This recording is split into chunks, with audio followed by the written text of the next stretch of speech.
किमान देवेंद्रजींनी महाराष्ट्राला विकसित महाराष्ट्र करण्याकरता जे जे काही गडचिरोलीत असतील, या महाराष्ट्राचा नक्षलवाद संपवण्याचे विषय असतील, गडचिरोलीसारख्या दुर्गम भागातल्या जनतेच्या डेव्हलपमेंटचे विषय असतील आणि महाराष्ट्र पुढे नेण्याचे विषय असतील, किमान सामनातनं देवेंद्रजींचं कौतुक होणे हे आमच्या सरकारला, जे आमचं सरकार विकसित महाराष्ट्राकडे आम्ही घेऊन जातो आहे, त्याकरता आनंदाची गोष्ट आहे.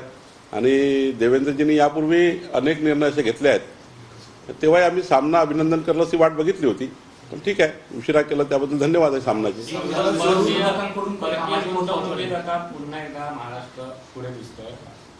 विरोधक सातत्याने टीका करत होते की उद्योग बाहेरच्या राज्यात जात आहेत, मात्र गेल्या 6 महिन्यातली आकडेवारी पाहिली तर जवळपास वर्षभराची सरासरी आता गाठलेली आहे, त्यामुळे नवा उच्चांक पाहायला मिळेल. हा उच्चांक आता सुरुवात आहे.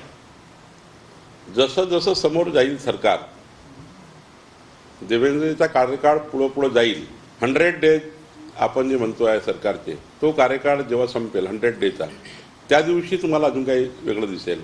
ही सुरुवात आहे, पिक्चर भी बाकी आहे, ट्रेलर आहे. और हे ट्रेलर एवढं सुपरहिट आहे तर पिक्चर किती मोठा असेल. त्यामुळं मला वाटतं देवेंद्र फडणवीस सरकार, आमचं सरकार हे महत्त्वाचं सरकार आमच्याकरता, महाराष्ट्राकरता दिलेलं वचन पूर्ण करेल आणि त्याकरता आम्ही काम करतोय. माळशिरसचे आमदार उत्तम जानकर जे आहेत ते वारंवार ईव्हीएम आणि या सगळ्या गोष्टी समोर आणताना पाहायला मिळतात. आता त्यांनी असं म्हटलं की 3 महिन्यात राज्यातलं सरकार पडेल. पुरावे समोर आणत नाहीत, परंतु वारंवार ते वक्तव्य करताना पाहायला. उत्तम जानकर साहेबांनी सुप्रिया सुळेताईचा सल्ला घ्यावा आणि पुढे जावं.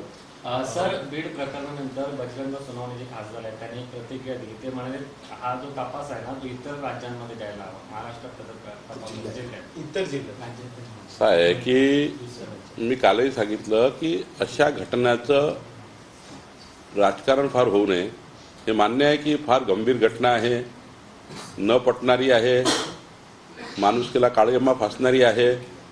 अशा घटना, सरपंच सारख्या लोकप्रतिनिधीला मर्डर होणे हे महाराष्ट्राला शोभणारं नाही आहे. बट घटना झाल्यानंतर महाराष्ट्राच्या सरकारनं ज्या पद्धतीनं काम केलं आहे देवेंद्रजींनी, आणि त्या घटनेमध्ये इतक्या खोलपर्यंत गेल्या देवेंद्रजी की ते सोडणार नाही कोणाला.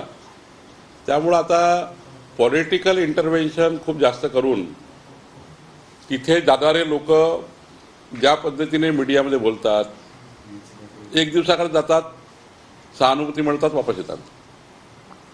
ते गेलं पाहिजे, आमचं काही म्हणणं नाही. पण तपासामध्ये कुठल्याही बाबी आळव्या येऊ नये, माध्यमाचे प्रेशर तपासावर राहू नये, आपल्या बोलण्यातही काय तपासामध्ये उलटसट होऊ नये म्हणून माध्यम असो की जाणारे असो किंवा तेथील खासदार असो, आमदार असो, कुणीही असं काही वक्तव्य करू नये जे तपासामध्ये किंवा पोलीस यंत्रणेला डिमॉरलाइज करण्यासारखं होईल. असं मला वाटतं की अशा स्टेटमेंटमधनं तपास यंत्रणा डिमॉरलाइज होतात आणि त्यातून मग मला वाटतं की तपासाला त्या ठिकाणी जी आपल्याला आवश्यकता आहे ती पूर्ण होत नाही. बीड जिल्ह्याचं पालकमंत्रीपद राष्ट्रवादीकडे हे पूर्वी होतं, आताही त्यांनी मागितलेलं आहे त्यांच्या यादीमध्ये. आणि त्यांना जेव्हा ते जाईल त्या ठिकाणी पालकमंत्री कोण नेमाचा अधिकार त्यांच्या पक्षाचा आहे.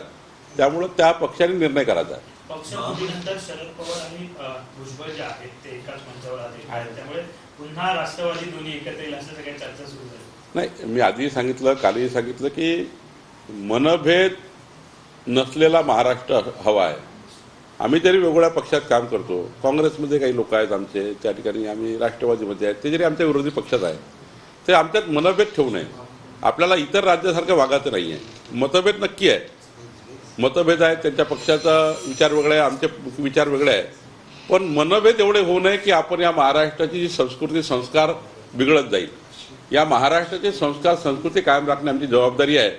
त्यामुळं मग उद्धव ठाकरे साहेब असतील, शरद पवार साहेब असतील, काँग्रेस असेल किंवा आमचे मित्रपक्ष आहे, आम्ही कुठेही असे मनभेद आमच्याकडनं करणार नाही की विरोधकालाही त्या ठिकाणी म्हणजे काहीतरी या महाराष्ट्रात चुकीचं घडतं आहे, बाहेर राज्यासारखं घडतं असं वाटणार नाही. आमच्याकडनंच आम्ही पुढाकार घेतो आहे की मनभेद न ठेवता आपले पक्षाचे किंवा विकासाच्या कामात जे काही विरोधक म्हणून त्यांची जबाबदारी ते पार पाडतील, सरकारनं आमची जबाबदारी पार पाडू. पण राज्यात मनभेद राहणार नाही याची काळजी घेऊ. देवेंद्र फडणवीस यांची ज्या पद्धतीने महाराष्ट्राच्या राजकारणात पकड आहे तशी त्यांची आता प्रशासनात देखील पकड पाहायला मिळते. देवेंद्रजींनी या राज्यामध्ये 14 ते 19 मध्ये उत्तम मुख्यमंत्री म्हणून कार्य केलं. देशातलं उत्तम मुख्यमंत्री म्हणून त्यांना अनेक सन्मानही मिळाले. देवेंद्रजीचा ग्रास्पिंग हे संपूर्ण त्या ठिकाणी प्रशासनावर आहे.